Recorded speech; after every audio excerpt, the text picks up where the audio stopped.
Capítulo 10. Thomas e os lobos.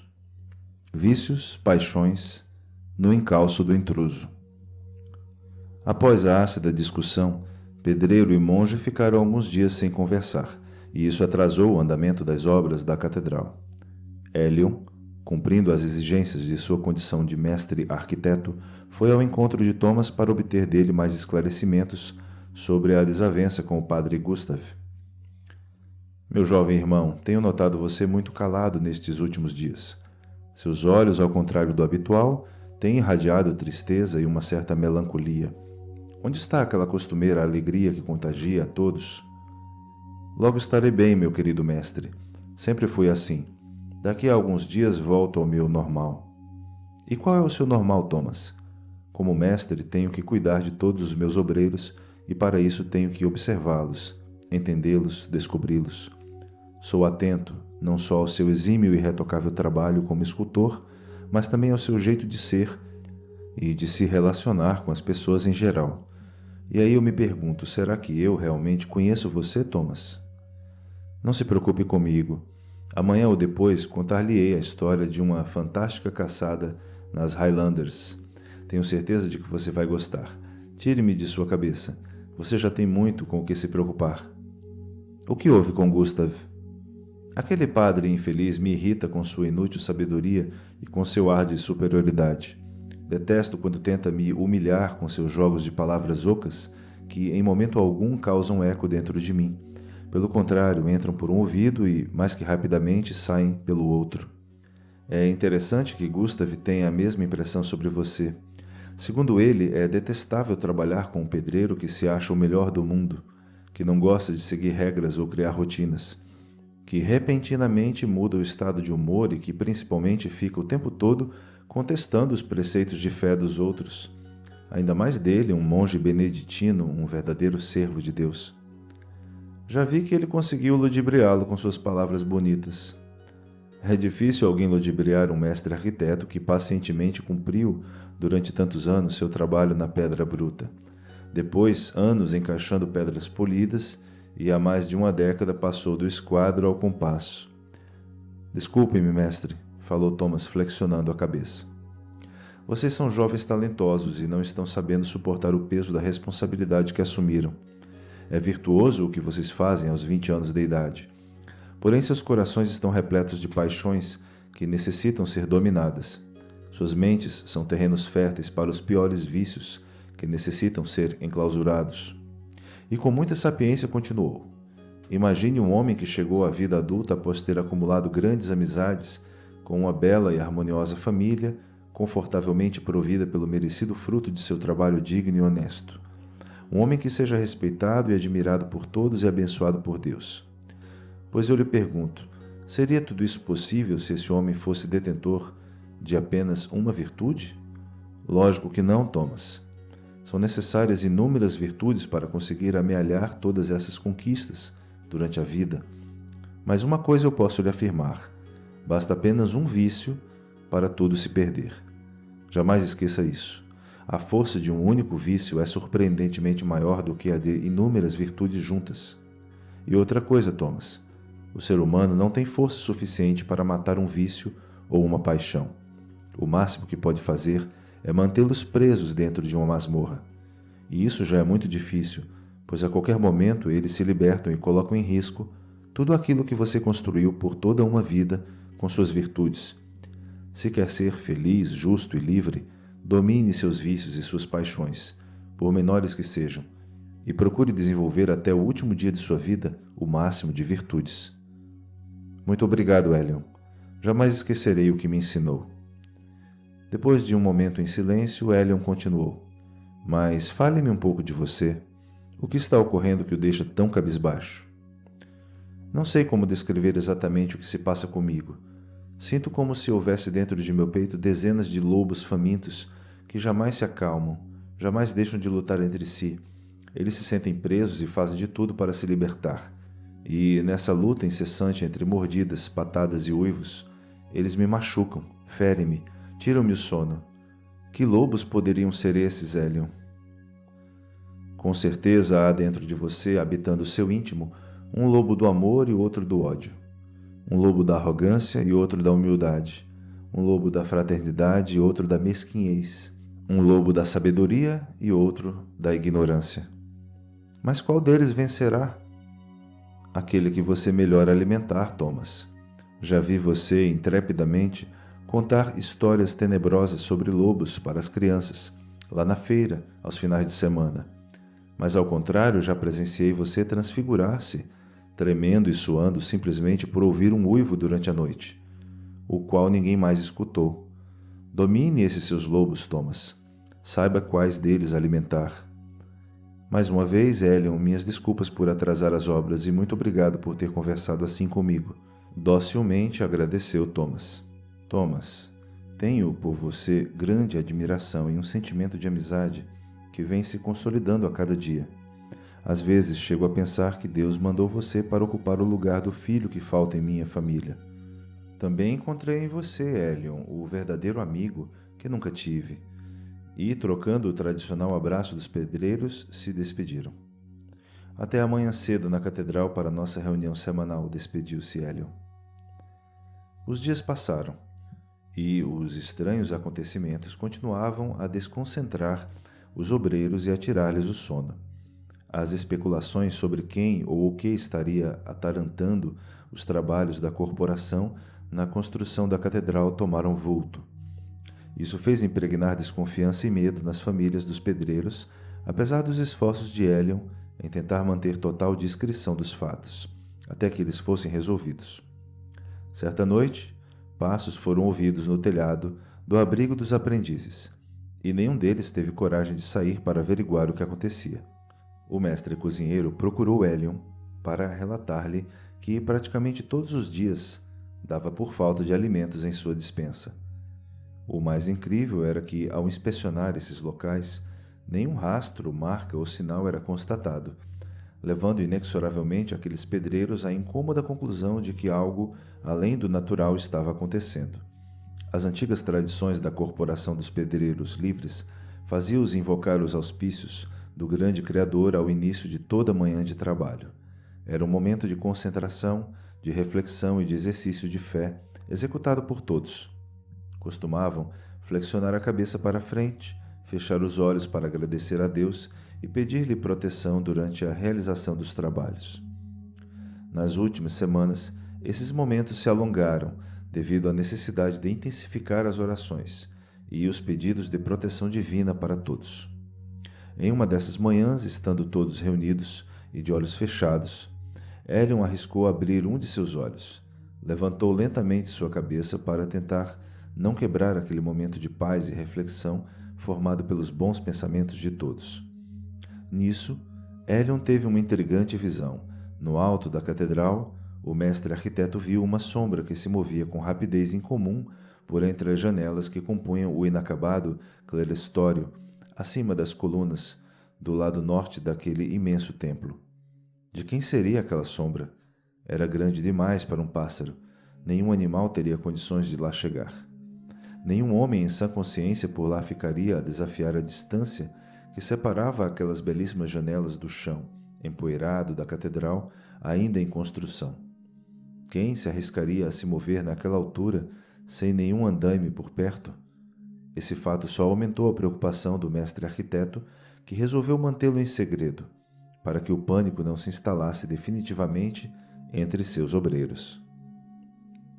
De modo geral, os integrantes da Corporação dos Pedreiros Livres eram pessoas felizes, dentro de suas possibilidades, bem-aventurados em relação a todas as outras classes trabalhadoras, apesar de todas as adversidades daquela época. Eram afortunados por conseguirem reconhecimento profissional e respeito pelos seus direitos de ir e vir, por terem o raríssimo privilégio de sentar-se à mesa de negociação junto com clérigos e com nobres, os grandes financiadores da construção das catedrais, para discutir o valor dos soldos. Quando havia reuniões para negociar pagamentos, Elion ia sempre na companhia de seu escrivão, um fiel secretário que normalmente mantinha-se calado, mas com os ouvidos extremamente atentos. Vez por outra, sem ninguém perceber, dava sinais a Elion, concordando ou não com as propostas realizadas pelos contratantes. Uma simples troca de olhares era suficiente para que captassem tudo o que pensavam naquele momento. Todas as vezes, ao retornar dessas reuniões, Elion sentia-se vitorioso após conseguir ajustar valores próximos das necessidades e das pretensões de sua corporação. A Guilda dos Pedreiros Livres deu um grande exemplo a todas as outras corporações de ofício e de comércio no trato de seus interesses e de seus direitos. O visionário Elion sabia que estava plantando uma poderosa semente em um terreno fértil e que um dia geraria uma frondosa árvore com seus frutos de justiça e equidade para serem colhidos por todas as classes de trabalhadores. Elion, visando ao futuro, trabalhava diuturnamente pela união e pela organização de sua guilda, cuidando para que ela fosse sempre liderada por homens capazes de desprezar suas ambições pessoais e se desvestir do manto do orgulho e da soberba. Dessa forma, o cotidiano repleto de deveres e de responsabilidades de um mestre arquiteto jamais poderia ser alterado, ainda mais por tão inusitada e vexatória situação. Um atrevido, carregado de curiosidade e desprovido de respeito, fazia das sombras sua covarde alcova, trazendo pânico e insegurança a todos os obreiros e atrasando as obras do Templo da Luz. Elion precisava raciocinar, refletir e inspirar-se para encontrar uma solução. Convicto disso, naquela tarde, dirigiu-se a um local perfeito para quem quisesse isolar-se completamente do mundo. Um lugar onde o silêncio sepulcral e o vazio da solidão se tornavam os únicos companheiros daquele que necessitasse buscar, dentro de sua racionalidade, as ferramentas e, se necessário fosse, as armas, para reagir contra a ação corrosiva dos medos infundados e do poder do aniquilamento, das inverdades oriundas, das quimeras e das superstições tão frequentes nas cabeças das pessoas do século XIII. Elion conhecia um antigo ensinamento que dizia: quem fosse ao interior da terra, de lá voltaria renascido. Sem ser visto por qualquer de seus obreiros, o experiente mestre foi em direção ao interior da cripta da catedral, uma profunda câmara de paredes grossas, repletas de pedras pontiagudas. Lá permaneceu durante 1 hora sob uma profunda reflexão, tempo suficiente para que suas justas preocupações não se tornassem incontroláveis tormentos. Absorto em seus pensamentos, começou a decifrar, com sua rígida e inabalável racionalidade, todos aqueles estranhos fatos, os relatos, as explicações de seus irmãos e as inúmeras hipóteses levantadas por eles.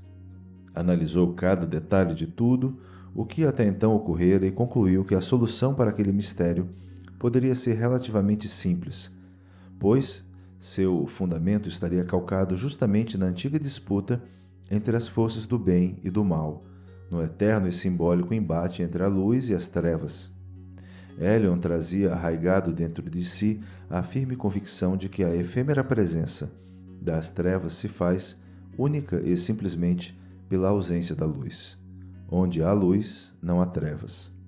Onde há luz, não há trevas, repetia o experiente mestre pedreiro quando, repentinamente, um grande plano começou a se desenhar em sua mente. Tudo lhe pareceu perfeitamente factível, porém o sucesso de tal intento dependeria do destemor de seus fiéis obreiros, tragados agora por uma onda de injustificável assombro. Assim, concluiu Elion, amparado pelas colunas da inteligência, da força e da fé, fortemente edificadas em seu íntimo, prudente como deve ser o mestre arquiteto e, aproveitando aquela providencial solidão, ajoelhou-se e rezou pedindo a Deus proteção e inspiração em seu audacioso plano. Ao retornar ao palácio de obras da catedral, Elion recebeu de imediato a confirmação de que seu pedido fora prontamente atendido pelo Todo-Poderoso. Deparou-se com Anuar, o mercador egípcio, Eidron, o comerciante sarraceno, e Zohad, o negociante persa, intrépidos viajantes dos desertos, profundos conhecedores dos mistérios dos astros celestes e adeptos da pecaminosa prática da usura, tão combatida pela Santa Madre Igreja. De forma efusiva e com os braços abertos, Elion se dirigiu aos três, dizendo: meus respeitáveis amigos, com certeza Deus os trouxe aqui, neste momento em que tanto preciso de vocês. Elion, de forma reservada, relatou-lhes os acontecimentos e, como esperava, devido às suas convicções religiosas, Eles não demonstraram qualquer temor quanto à possibilidade de Rames estar sendo visitada pelo demônio. O criativo mestre arquiteto explicou-lhes sua teoria de como a luz sempre vencerá as trevas e pediu-lhes ajuda para elaborar seu engenhoso plano. Anuar, impressionado com tudo o que ouvira, em voz baixa perguntou a Helion: Querido amigo, responda-me com sinceridade. Você acredita mesmo que o diabo possa estar espionando os trabalhos de sua corporação? Claro que não, respondeu enfaticamente o mestre arquiteto. Eu não acredito em diabos. Em que acredita, então? Em seguida perguntou Heidrun. Eu acredito no poder da luz, respondeu Helion. Alguns momentos de silêncio se passaram. Anuar, Heidrun e Zohad se entreolharam e enfim dirigiram-se a Helion. Essa é a resposta que queríamos ouvir. Iremos ajudá-lo. Se você realmente crê no que diz, tudo dará certo, pois nada resiste ao poder da luz. Com veemência, disse Zohad. Heidrun, disse-lhe em seguida, tenho justamente o que você necessita. Trouxe de minha última viagem a Veneza um vidro mágico que reflete com perfeição qualquer coisa que se postar à sua frente, graças a uma amálgama de mercúrio e estanho que nem mesmo eu saberia dizer como tudo é feito. Só tenho certeza de uma coisa, é exatamente do que você precisa para espantar esse diabo, ou seja lá o que for, que vem tentando inescrupulosamente atrasar os trabalhos da catedral. Mostre-me, Helion, exatamente onde esse intruso costuma permanecer durante a reunião de seus obreiros, que eu lhe direi com precisão o dia, a hora e o local onde devemos nos colocar para vencê-lo em toda a sua arrogante indiscrição. Os 4 amigos caminharam pelo interior da catedral até o abside, postado no oriente da monumental igreja. Helion explicou-lhes, com detalhes, a disposição de todos os obreiros durante a reunião de trabalho.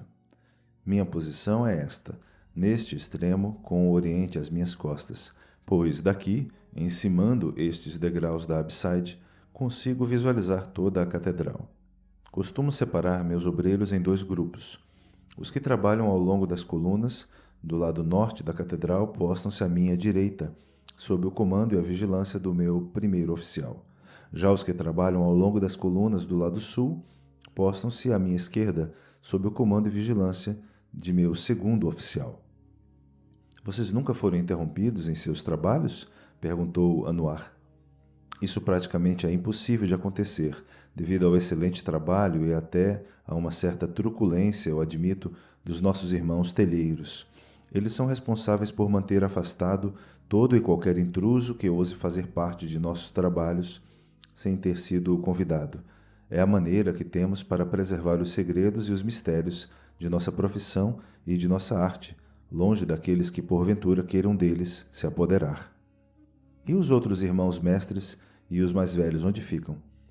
Postam-se ladeando-me, respondeu Helion, com um pequeno sentimento de remorso ao revelar esses detalhes a 2 estranhos à corporação dos pedreiros, mas tudo se justificava pela urgência do momento. Onde você costuma avistar o intruso? Perguntou Zohad. Aqui, à minha direita, no lado norte da catedral. Como podem observar, o clerestório ainda não está pronto. Os vãos das futuras janelas em série estão vedados e a luz não passa por ali. É disso que o intruso se aproveita, dissimulando sua silhueta nesse lado obscuro da catedral.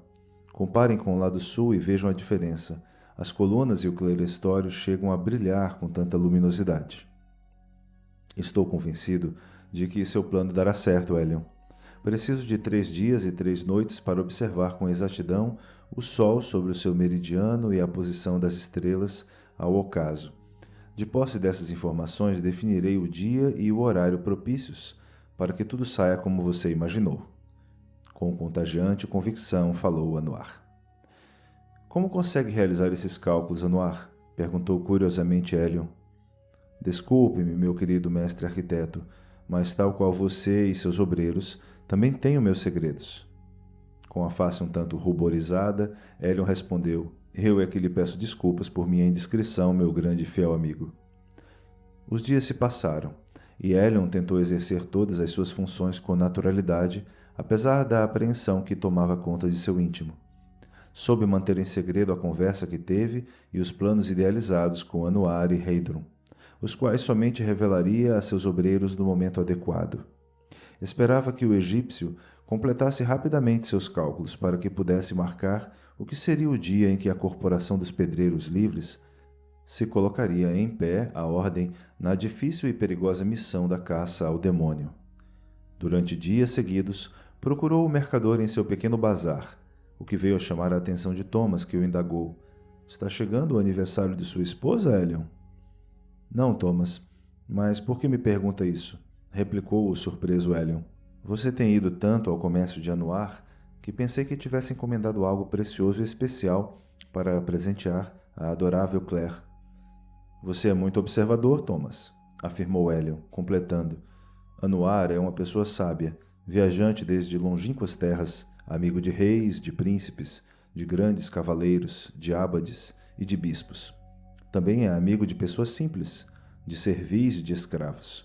O sucesso em seu nobre ofício depende de sua simpatia, que tem de sobra, e principalmente da confiança a ser conquistada por todos que adquirem suas lindas e raras mercadorias.